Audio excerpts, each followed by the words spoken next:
Matt Terry, welcome back to the Smart Nutrition Made Simple show. What is up, brother? Hey, Ben. What's up, man? How are you? I'm doing fantastic. It's been a couple years. I think it's been actually closer to 3 years, maybe 2.5 years since Yeah. we last spoke, at least on the show. We Mhm. had you back on. We had you on episode number 70. Oh, And I wow. think that was in April of 2019. So it's been a minute. What has been going on with you? Just growing, helping people, learning more, just doing different things. Just expanding what we do. And what is it specifically that you guys do, Matt? So, my partner and I own a brick and mortar studio in person in Kansas City, and so it's just personal training. So it's kind of we work on there is primarily just like weight loss and corrective exercise, that type of stuff. And then online, I'll work with people with nutrition and functional health type of things. Yeah, it sounds like it's a bit more than just personal training. How have you guys integrated? Because as we were talking a little bit before, you said you leverage functional medicine and diagnostic testing with the vast Yes. majority of your clientele. What does that look like for you guys? How do you do that? Why do you do that? I'm curious. Perfect. Yeah. So the primary test I'll use, I mean, the testing is always based off of what a person's goals are, and then B, whatever their symptoms are, what they might be experiencing and working on. So in the past, you're kind of guessing a lot of protocols you might run or things you might think you see. To where now we'll drill down, get really specific. And generally what I'll typically do is we start with full blood panels, I'll do hair analysis, and we'll do stool, depending on kind of what's going on with the person. If there's some other hormonal stuff, we might have some bigger backgrounds like some cancer or maybe some really harsh autoimmune issues. We might do some more detailed testing to really decide what protocols we're going to do, where we're going to start, what nutritional guidelines we're going to use. Like, so we can really get everything really tailored to the person. Mm-hmm. And between that and really just focusing on, I think, just making it as personal as we can and just like setting benchmarks that aren't like controlling, like meaning like the client is controlling the pace of kind of how we're moving through things. Like I've really kind of changed instead of like really trying to push people hard to get results. It's more Yeah. of like just taking them at their pace and just kind of working them through with life and what's going on. Because some of the people we work with have a lot of things going on in terms of their Yeah, health of and other course. things. So it's more just like really sitting out the person, really listening to them, finding out what they really want to work on, and then looking for those needs, and then using the lab testing to find the gaps, and becoming really specific on the recommendations you make. So we're testing, not guessing, and then really getting it dialed in for the person. What have you observed as the difference between getting more quote unquote individualized with the functional medicine testing? Because let me take a step back, is I imagine, right, for most of us, and I think we can agree, for most people that are coming in for weight losses, I think there's some obviously foundational principles that need to be addressed regardless, right? Mm-hmm. Regardless of what's going on with respect to gut health and digestion and mineral deficiencies and organic acid profiles Mm-hmm. and adrenal function, all of those types of things. What is the biggest discrepancy that you've realized over the years of starting to create that more individualized process by Mm-hmm. virtue of the functional testing in order Mm-hmm. to facilitate the foundational behaviors? Sure, it's a good question. So I think you're right. What you'll really see is in 90, I mean, the foundations are always the foundations, regardless of someone's condition, right? Calories are always going to matter, Yeah. and food choices and other things. Lifestyle habits, sleep, stress management, exercise, movement, like all these things always matter. And those are the base of the programs we run with everybody. But I think the difference is what the testing has really seen is, you'll have some people who, and I usually see this more with women, and it's usually menopausal or perimenopausal, someone going through a hormonal change, or when people, and this would be like maybe they've been really burnt out and stuck in a really stressful situation for a Yeah. really long time. That's where you see like some things don't really work that well. You know what I mean? Where the foundation's Yeah. Yeah. still, you know what I mean? And that's where we were Yes. kind of like running into some like, well, like, yes, they're managing calories, yes, but they're just That not makes sense. in great progress.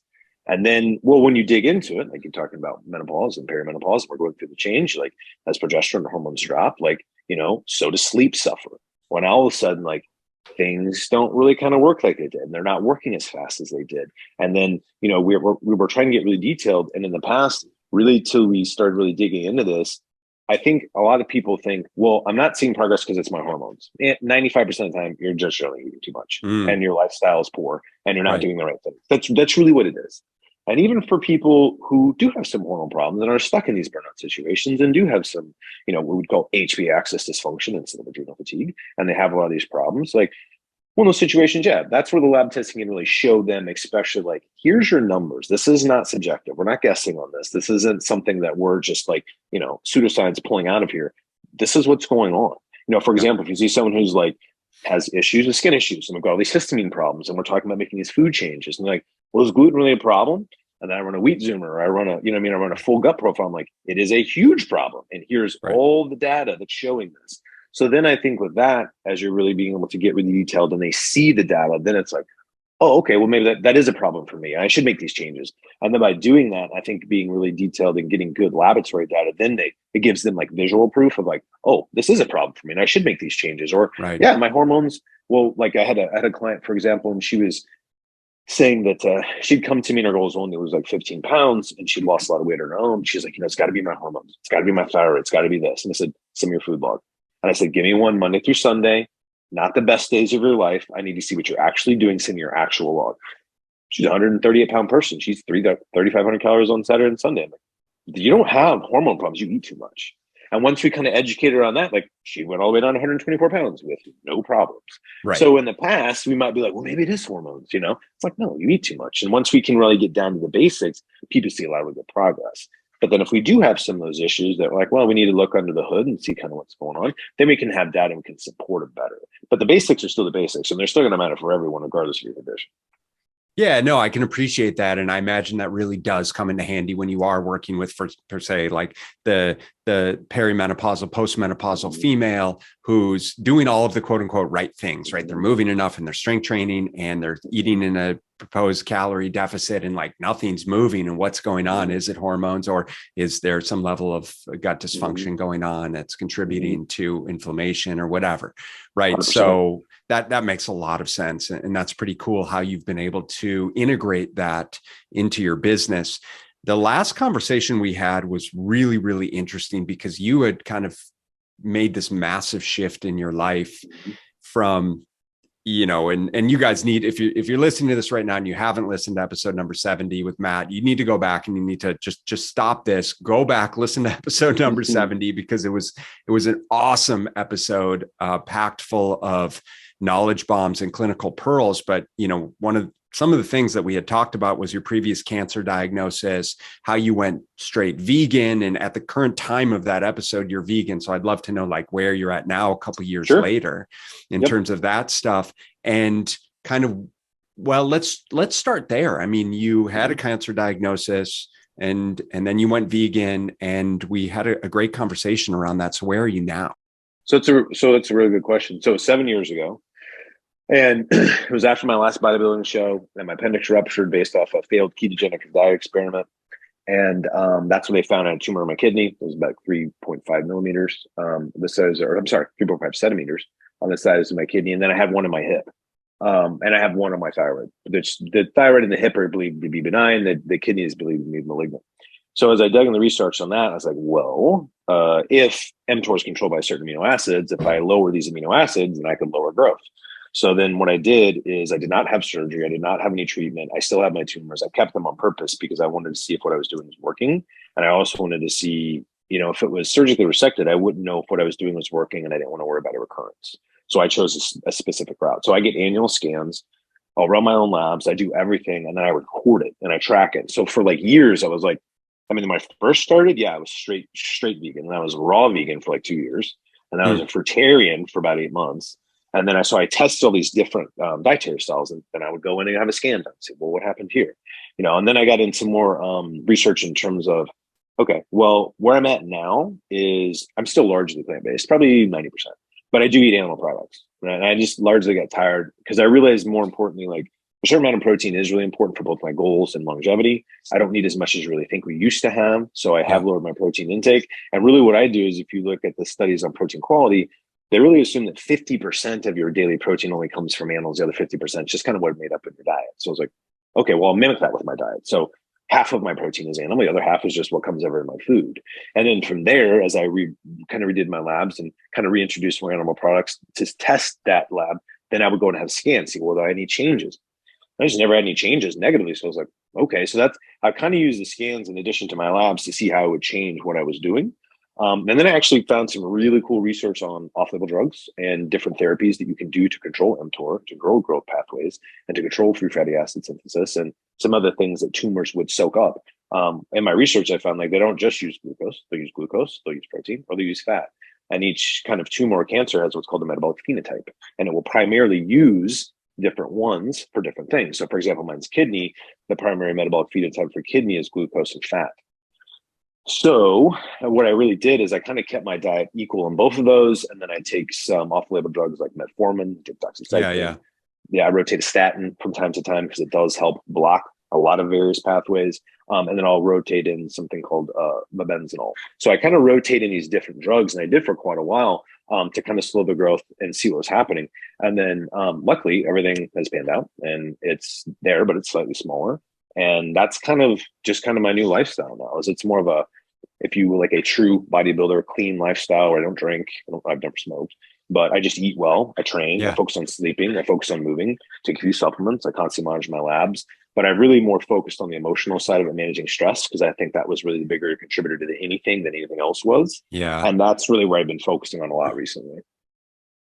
I want to dive into that. Absolutely. But a couple of things that I think are really interesting. I'm curious about the metformin. Are you taking that more for a blood sugar management tool or an mTOR suppressor? mTOR suppressor. So I take it as a preventative, because if you actually look at the really cool biochemical pathways with mTOR, or metformin rather, it will block mTOR, it will block IGF-1, it will block fatty acid synthesis. And when you stack it with a statin, you can basically block protein, glucose, and fatty acid uptake by tumors.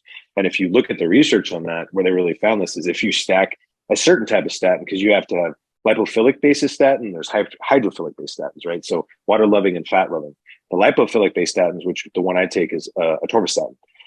The difference there, if you look in the statin research, is some will show that statins increase cancer growth. You have to understand the mechanism of action. So cancer cells need cholesterol to proliferate and make their cell membranes. So certain types of statins, the hydrophilic or water-based statins, shut cholesterol production only off at the liver, but it upregulates cholesterol production in the rest of the body. So then the cancer cells will move looking for cholesterol to metastasize. That's the statin that's problematic. So atorvastatin and some of the lipophilic-based statins, they shut cholesterol production on the body head to toe. So that's where it really, and it has amazing, really high dose atorvastatin has really amazing results on things that are primarily fatty acid driven, like melanoma and prostate cancer, which are largely fatty acid driven. So it has really good research there. Do you supplement with like CoQ10 because of the I will off and on. CoQ10 is really interesting because when you get into antioxidant supplementation, when you have cancer, it becomes a double-edged sword. Yeah, that makes sense actually. So I would pulse CoQ10. I never noticed any of the cramping or side effects from the statin. I actually haven't taken it now for probably a year. I was really kind of off and on it for a long time. I do notice, like when I was kind of pulling apart my cholesterol and an MMR lipid profile, I was noticing like my LPLA is actually pretty high genetically, even though my other cholesterol markers are really awesome. But I did notice by kind of pulsing the statin, I've been able to cut that number in half. And so I was like, well, let me come off the statin for a while and see what happens. And it climbed right back up. I was like, that's interesting. So for me, at least, looking deeper into mine, I do like it occasionally because it kind of keeps it knocked back a little bit. Yeah. And I will alternate that with berberine. And berberine will kind of do the same thing. So I kind of, and niacin. So you'll alternate just to clarify, you'll alternate the metformin with berberine? I take them both. Yeah, I take them both every day. But berberine will modify your lipids like a statin will. So I was pulsing the berberine and the statin. I would kind of alternate them. But it's funny because I did notice maybe last year when I was taking the statin, I did notice all of a sudden I started getting some body aches and like just fatigue from it. So I kind of started pulling away from it. So I really just rely on berberine now for kind of like lipid remodeling and just to kind of control in addition to the metformin for glucose. That's super interesting. And I'd love to dig deeper. We'll do that on our own time. I want to kind of pull it back a little bit from the clinical aspect, just a little more layman here for our listeners. And so, but I guess within that, you had mentioned, I said pull away from the clinical, but I still would like to know just briefly about your use of testosterone and the benefits that you've found with that over the past couple of years since you brought that up. Yeah, it's awesome. So I'm 43 now, and when I turned, and my background was Olympic athlete. I competed in Olympic weightlifting and strength sports forever. I've done bodybuilding. I played college football, so I was just really genetically gifted for strength sports. So I've always done that, and I was always kind of intrigued by testosterone anyway because I couldn't take it when I was competing. And I was always really wondering, like, does it really work? Because I'd never taken it. And some guys are like, oh, it doesn't do anything. And some guys are like, it's amazing. Obviously Right. the dose of everything is anything. So when I turned 41, I just really noticed like my back was killing me all the time. And my joints, just weren't really recovering from training anymore. And one of my clients is head of cardiology at a local hospital, but he has also done a ton of testosterone studies on longevity and health, cardiovascular health and joint health. And we were talking one day and he's like, you should actually look into TRT. And I said, yeah, but my overall testosterone is really high. He's like, yeah, but you're not recovering anymore. Like you Even used like, to. even with free levels. And so what I'm hearing, I mean, were free levels good too, obviously? So my total was 938. My free was 7. So my free actually really sucked in relation to total. Right. That's insane, by Yeah, the no, way. it was really, really weird. And my sex hormone and globin is not high. It's like 35. So Yeah. I was like, that's weird. So anyway, he was like, well, your free testosterone should be more about 20 to 30. He's like, so you Right. technically do have very low testosterone. And I remember I was really tired. And there Yeah. was a lot of times when I would come home from work, from working long hours and things and like being on your feet all day and working with people. There's a lot of times I would come home and I would just walk in the door. I'm like, man, I'm just exhausted. And I'll take a Yeah. nap.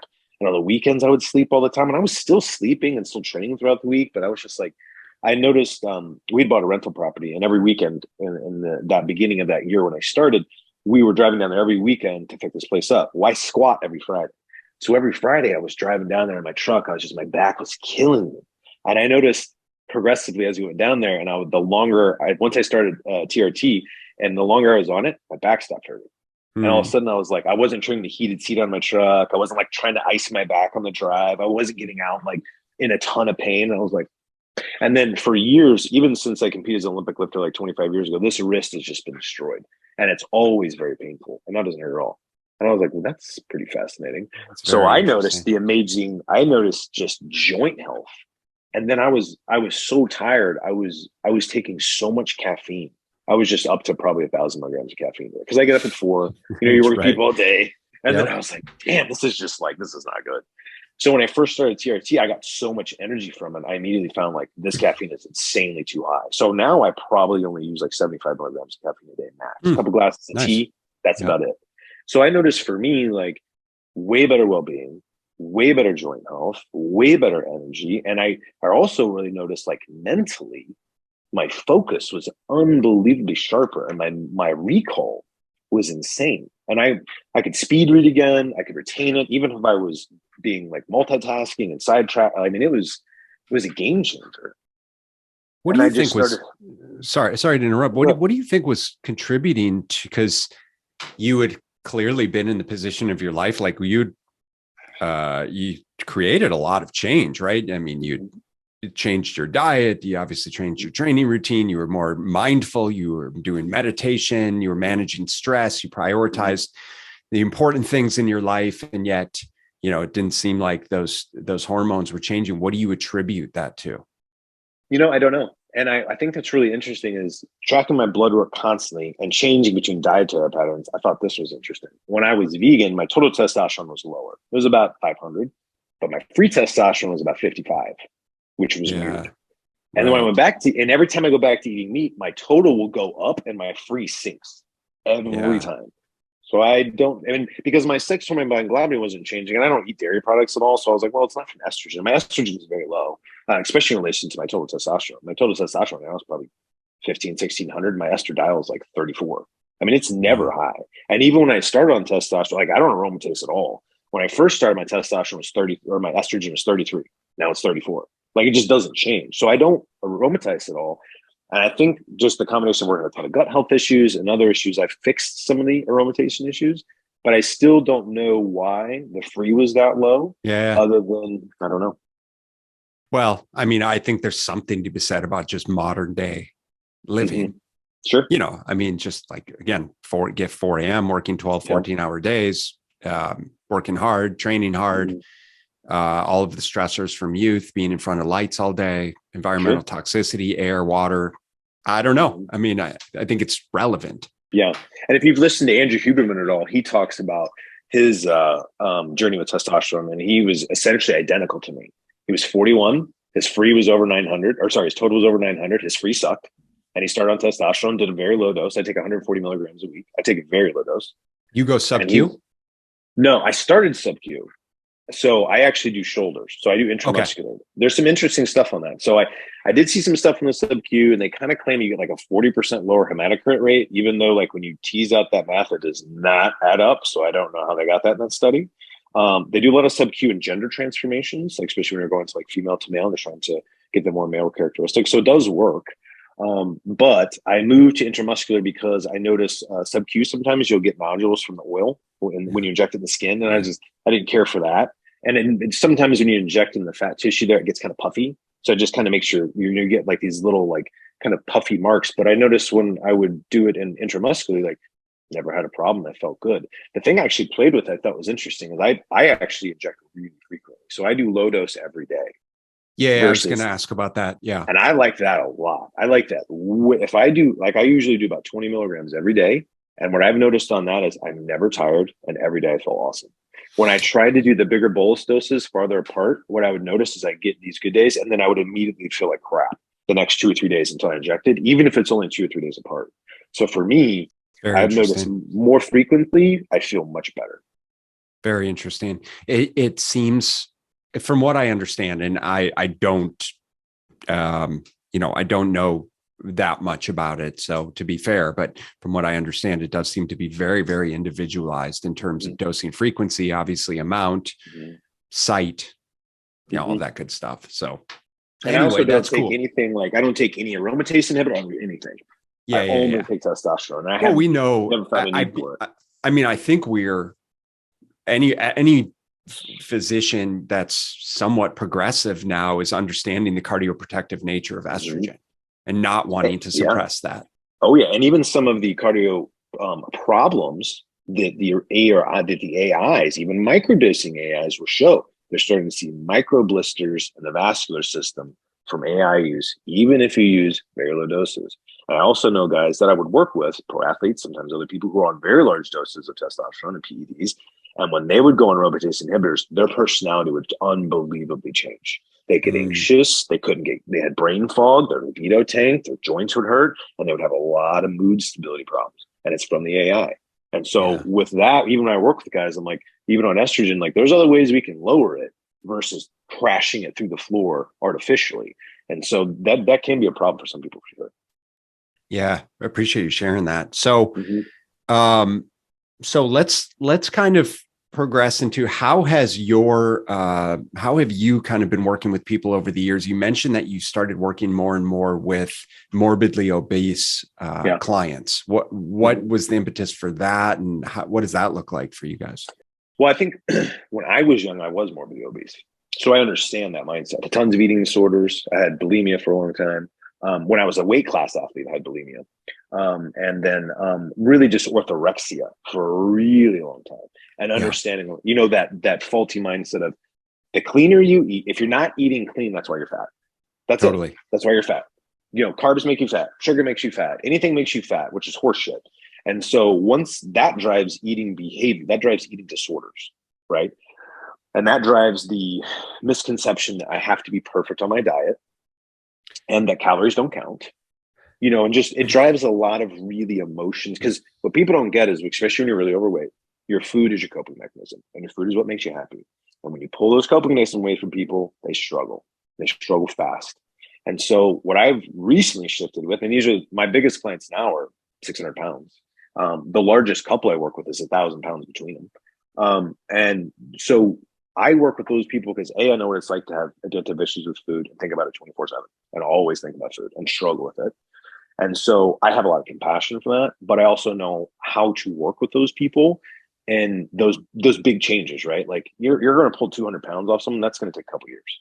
You know what I mean? If you're pulling big, to make the lifestyle changes so they don't revert back and go through all the holidays and birthdays and like work through the mindset of all this stuff, it takes a long time. It's a lot of unwinding of just bad information they've learned. And so that's really what it's more mindset. It's really more psychological, especially with very large obese people is really what I work with is more the psychological.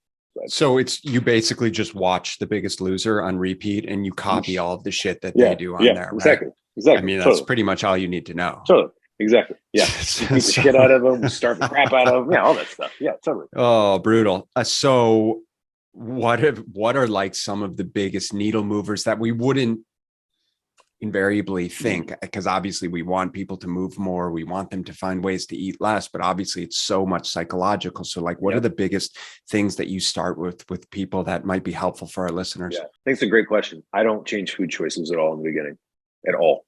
I don't give a shit what they eat. I really don't. I manage the calories. I make sure they eat a certain amount of protein, and I don't care. I don't even comment on the food choices. To clarify that, you manage their calories. So are they tracking their food? Yes. So I have them track on MyFitnessPal. So I actually take people through a very specific system. So let's say that you're a 600-pound person coming in. The first thing I do is say, you're going to practice at first. All you're going to do is I'm not going to have you change anything you do. I'm going to have you practice tracking on MyFitnessPal. That's all I want you to do. That's it. That's it. And so I first have them practice an eyeball. I don't have them weigh. I don't have them measure. And they're going to lose weight because they're tracking, right? And they're starting to change their behavior. And they know someone's going to inspect their journal. Right. Exactly. They get mindful of it. And now they're like, well, I didn't know, like, because the first thing a 600-pound person says, and I'm not picking on anyone because my family was very overweight. My dad at one point in time was over 400 pounds. He's now 200 pounds. Like, I was 100 pounds overweight. I get it. Okay. So I don't judge them by any means, but they always say the same thing. I just don't eat that bad. I'm like, I understand. They're like, I don't eat that much. I'm like, yes, you do. And we're going to have an open conversation about this because you don't get 600 pounds without eating your ass off. And that's okay. You know what I mean? That's okay. And I tell them that, and that's okay. And I'm not going to pull those foods away from you because until you've made the mindset shift of this stuff, I can't pull them away from you. Because right now, that's your safety blanket. When you have a bad day, that's everything you're going to go through. Totally. But if I can just get you to control your calories and I can get you to be mindful of your choices, I'm not taking away your security blanket yet. And then what I've seen, which has been so profound, and I switched to this a couple of years ago, is once they're ready to make the change, they'll ask the right questions. Like, could I make this go faster? Or should I eat more fruits and vegetables? And of course, we emphasize those things. And I give them a food list and I say, look, 80% of the time, I need you what's on this food list. 20% of the time, which I'll break that down for that person, which can be a couple to 2-3 meals a week. I'm like, you can eat whatever the hell you want as long as you don't go over your calories. That's all I care about. And they lose weight constantly. And I'll let people move forward or backwards to control the pace of the program. So if like, I'm having a terrible week, I'm super stressed out, normally in the past people quit because they're like, I can't take this anymore. I can't, because you've taken away their security blankets, right? Sure. But when I'm like, no, you don't have to quit and you don't have to change your food. And I'll tell them, like, I give everybody a free, what I call fuck it day. And if you're really struggling and you're in a really bad day and all you want is McDonald's, I'm like, it's totally fine then, but you have to track your calories. It has to stay within your calorie windows, but you can have that. And then there's no quitting. There's no starting and stopping. There's no starting on Monday. And there's no binge restrict cycle. There's no like, well, I failed today, so now I'm going to eat my face off tonight so I can start over. There's none of that anymore. And that was actually the biggest epiphany for me. Yeah. And when they're ready, and as you see these weekly meetings, which is really profound, you see their food choices evolve. The next thing you know, they get better. And now they eat more protein. And now they eat more fruit and vegetables. And now they eat less junk food. Because now they're aware, when I take away, I said, there's no emotion to your food journal, and I'm not going to judge you. Your food journal is data, and it is your checking account register. Every day you have a financial budget. And when I give them your calorie count, I said, you have, like, say it's $2,000. Like, you have $2,000 today to spend. Yep. That's it. Go beyond that, you go into debt. And once you remove the emotion and teach them that, then they're starting to go through their journal. And I said, okay, so that Starbucks, that was 900 calorie milkshake you had, that's a very expensive food in terms of your financial budget. So then we look at how we can curtail that, and they can still have some things. You can shave those calories back, and now they have room for other things. And then they shift into more very whole foods that are very nutrient dense, they're low calorie. And now they're eating like pounds of food that's all healthy, because I tell them the number one thing that's going to break this diet and you're going to lose your progress is if you get hungry. So if I can keep you fed, I can keep you compliant. If I can keep you full, I can keep you on track. So that's where we're shifting more, focusing on how much low calorie, nutrients, how much can I eat? Right. And then we get them shifted toward that. And people always make that change on their own. That's what we call unconditional permission. Because psychologically, right, when we know that we don't have foods that are off limits, we're going to be a lot less likely to want to overeat those things. If I know I can have chocolate cake every day, well, then I'm going to be a lot less likely to say, fuck it. And when I do have the chocolate cake in front of me, I'm going to take one bite and be like, oh, I blew it. I might as well eat the whole thing, because I don't know when I'm going to be able to see this sucker again. Exactly. 100%. And so I you love remove that. the forbidden, what you really do, and I explain to is that we're going to remove all the forbidden fruit effect that you have put on these foods. That's one of the reasons why you have a hard time with them. Yeah. I literally have this client today, she's 83. She's my oldest client. She has dieted her entire life. And she went to, like, her mom when she was 10 years old, sent her to fat camp. I mean, it's like dude, the worst. Sounds very familiar. Yeah. The worst thing you can imagine. And she's 150 pounds and she looks great. So we got her to her goal. I finally educated her on it is just calories, because she was under the impression like, well, I don't understand why I'm not losing weight because I eat perfectly clean foods. I'm like, yeah, you do. And you eat too many calories. I don't care if it's covered in, sprinkled in fairy dust from Whole Foods and it's organic and it has a halo effect. Like, it's still too many calories. Right. And so once she really kind of understood that, removed emotion away from her food choices, and none of that beating myself up, and now I'm not supposed to have this chocolate cake, so I'm gonna eat the whole thing and blow my day. It's like, now she can easily be like, I have a bite, I taste it, I'm good, I move on with my day. And she has the flexible mindset, instead of beating herself up and being so rigid. I have to eat these perfect foods. I can never have carbs. I can never have sugar. I'm like, what's that going to last, like a day? What are you going to do the first day you have a crappy day at work? That's what we use these foods for, is to put out discomfort, and we self-medicate with foods. That's what it's all for. And once you educate them, they're like, oh. And she said the really cool thing, I think it was yesterday in our training session. She goes, I was looking at my journal, and this is a self-diagnosed sugarholic, right? She's like, anything with sugar, she couldn't control herself. And now she's like, I haven't really eaten processed sugar. I was looking at my journal, and I don't comment on this. I like to see if they get these epiphanies. And she's like, I haven't eaten processed sugar for like almost a month now. I said, yep. And she's like, I wonder why all of a sudden I just forgot about it and gave up sugar. I said, because you've now realized it is about managing your calories. It's not about perfect food choices to get to your goal. You have gotten to your goal, still having some fun foods. I don't call them cheat foods because of the negative connotation of that whole thing. I call them fun foods. So you've had some of your fun foods, right? And you're at your goal, and you've learned that you can still stay there and have your cake and eat it too. Just can't have it every meal, every day. But it can be a part of your life. It's not going to make you fat. And if we keep your calories in the deficit, there's nothing left to store anyway. So we don't have to worry about insulin, all this other crap. And you just clear people's heads. Yep. Next thing you know, you're like, wow, this is a pretty easy process. I don't think that the psychology is that much different, with someone who's morbidly obese and any other person that's overweight. It's probably just different, varying levels of extremeness. But I'm confident that someone who's morbidly obese is probably beating themselves up just the same. They're not stupid. It's like, hey, I know that these foods are not good for me, but clearly, they're serving me in some capacity from a psychological and almost like a survival mechanism standpoint as to why I'm eating them, to comfort myself. So when you do give someone permission to consume those things, it completely changes the game. Which I can appreciate. And this is not dissimilar to what we do around the objective nature of, listen, it still does matter how many calories you're consuming, regardless of whether you're eating, quote unquote, clean foods or otherwise. And so you'll help them be able to create that budget. You'll essentially establish a baseline over a couple of weeks of just show us what you're eating. Let's create some awareness around it, right? I'm sure invariably they start to make better decisions. People start to make better decisions by virtue of acknowledging, shit, I just had a 900 calorie Frappuccino. Like, that's probably not the best decision. So if I was to make a better decision, they have autonomy to be able to drive that decision on their own, which is a beautiful part of the process. I'm sure you can agree. And so how do you start to infuse exercise into the mix? So it's a great question. So what I get people to focus on is we focus on five acronym process called DRESS, which is diet, rest, exercise, stress management, and supplementation. And I say your weight loss goal will not be met with one of these by themselves. Your health goal, like when I'm working with somebody who's lupus or cancer or MS, I'm like, is not going to be met with just one of these. And it's not going to be met with just diet or exercise.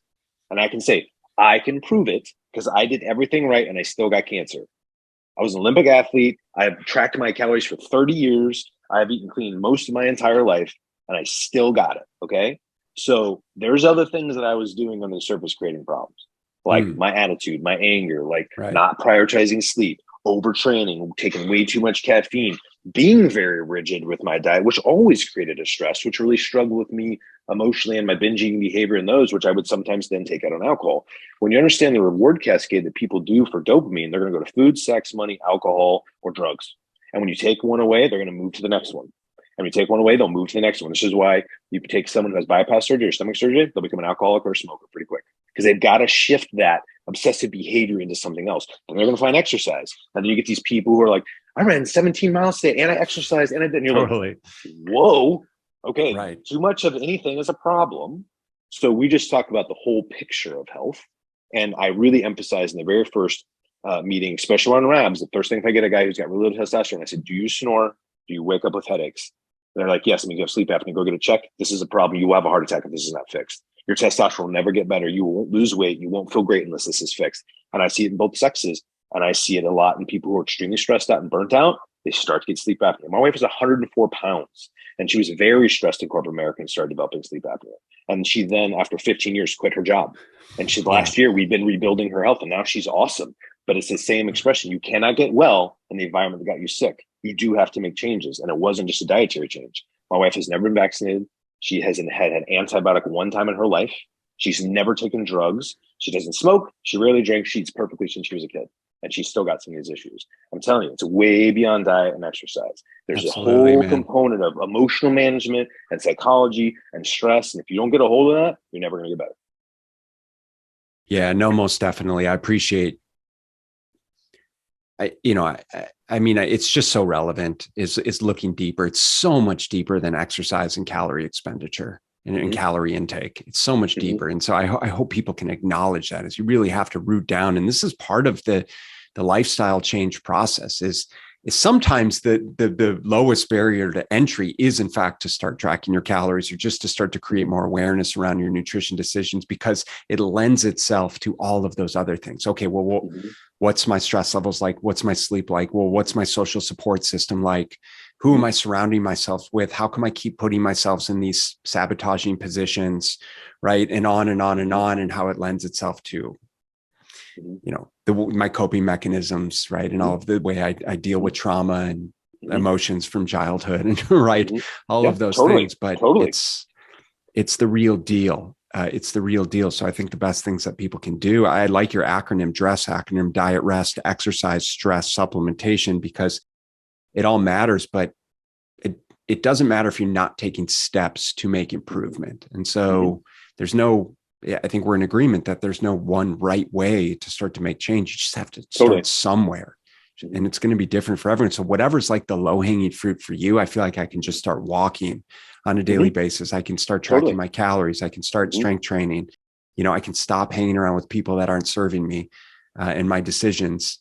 All of those types of things. So that's great, dude. So let me ask, and I want to respect your time, so we'll start to kind of wrap things up here. What else?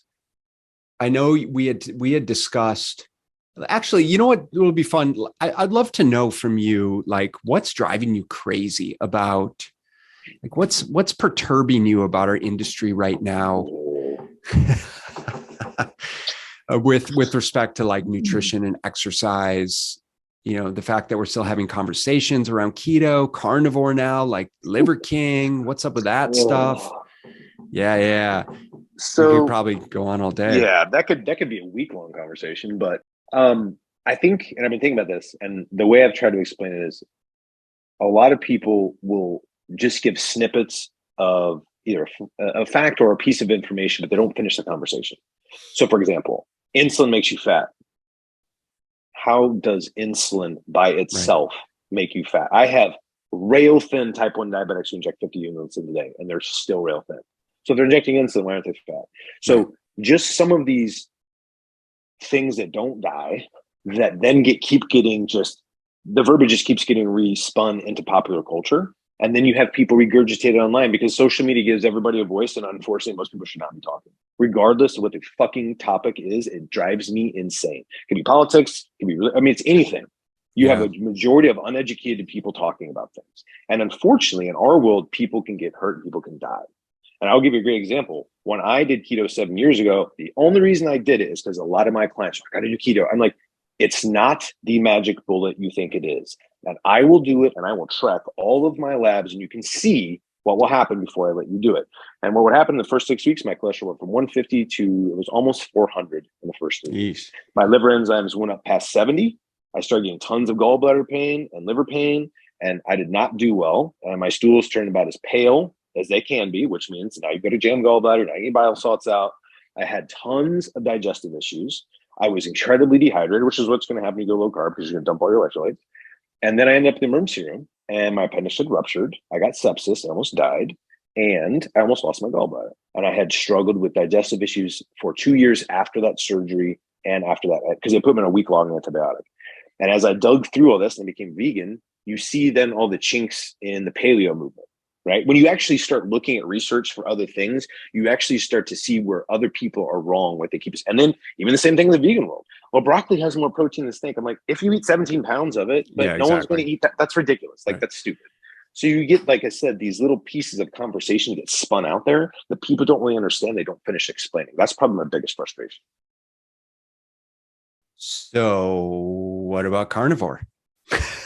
I think carnivore is a great elimination diet if you have massive digestive issues and you can run for a very short amount of time. I have actually never run carnivore diet, even on clients who have lupus. And even on the clients who have the worst digestive problems in the world, I don't run it. I just run the FODMAP. I adjust the foods that they really don't do well with. I pull it out, they get better. There's no reason to pull the carbohydrates out. They get extremely tired and they're already dehydrated. It's mind-boggling and it is dangerous, man. I can't tell you how many clients I've had. Well, okay, I could count them, on more than one hand, the number of clients that we've had come to us having done keto with a removed gallbladder. Mm-hmm. I'm sure you probably had a similar situation. They're like, tell me more about when you did keto. Well, stools, digestion was awful. Yeah. And I'm seeing here that you had a gallbladder removed. So why again were you doing that? And it's nuts. Anyway, we got to be careful out there, people. Like, really, there is no magic bullet here, and let's use some common sense around the way that we're eating. There's nothing wrong with vegetables, despite the fact that they have phytic acid in them. I know, right? I think a big problem with that, honestly, is social media, and you get people who look great, who recommend certain things. You're like, well, that guy's clearly jacked, or that woman's clearly jacked, so they know what they're doing. I'm going to copy what they're doing. And you don't understand what they're actually doing behind the scenes. I don't. What's crazy though is, like, listen, at the end of the day, I firmly believe that everyone has the best intentions in mind. Everyone just wants to help, and they found something that clearly works for them and maybe works with a subset of clientele. And so you can cherry pick research as much as you want and just have a binary focus on, well, the studies and the quote unquote research that serves your intentional money-making dietary regime, and support that stuff. And unfortunately, you can find enough validation out there of people and doctors and quote unquote experts that are going to be able to support your claim to the degree that you can build an entire movement around ketogenic dieting, around carnivore, around vegan, around whatever it is, whatever it is that you want to do. You can do that. And I do believe that people have the best intentions in mind, but I think that we have to continually challenge ourselves with, that there is no one right way. It's just, and acknowledge that, like, it's an expert's, if they're perceived as an expert, it's their responsibility to acknowledge that and not be a zealot around those types of things. And that's what I really have a massive problem with as well. All of the sound bites of information. Anyways, man, this has been awesome. It's always great having a conversation. Is there anything that you think would be valuable to share with our listeners? Anything that any new thing that you're working on, studying, researching right now that's interesting? Yeah, I think a good point to leave it on, and kind of touched on earlier, after looking at all the different nutritional philosophies, doing different diets myself, really researching them, and then finding the holes in them. The answer for everything is in the middle. It's not extremes. And I think that would be the most important thing to get across is, like, Do you need a little bit of protein? Yes. Do you need mega amounts of protein? No. Do you need no protein? Absolutely not. You know what I mean? Like everything is just in the middle. Do you need a little fat? Yes. Do you need 400 grams a day? No. It's like, Right. it's always in the middle is really what you'll come back and find. It's just really about, It's just I hard think, to like sell that. moderation. It is. It's not sexy because people think the more extreme it is, man, well, the more extreme results I'm going to get. No, it's just harder to follow and it's a pain in the ass and it probably won't be sustainable. That's why. And that's people get attracted to that. Understandably. Absolutely, man. Well, I appreciate you reinforcing the mission that we are always preaching towards, and really working to help change people's belief system around what it means to be healthy. So that's awesome, Matt. Such a pleasure. Where can people find out more about you? You can find me on my website, which is mattterryfitness.com. So it's 3 T's in the middle, MATTTERRY fitness.com. Fun fact, I think actually the last time we were together was 4 years ago. And I actually had a client reach out to me after she heard your show. And I have actually worked with her ever since. And I trained her today. And I train her virtually. That's amazing. She's actually in South Carolina avoiding the hurricanes right now. That's awesome. I love hearing that. So we're spreading the love, creating impact. That's what it's all about, brother. Keep up the good work, and we will catch up soon. Awesome. Thanks, man. Have an awesome day. Take care.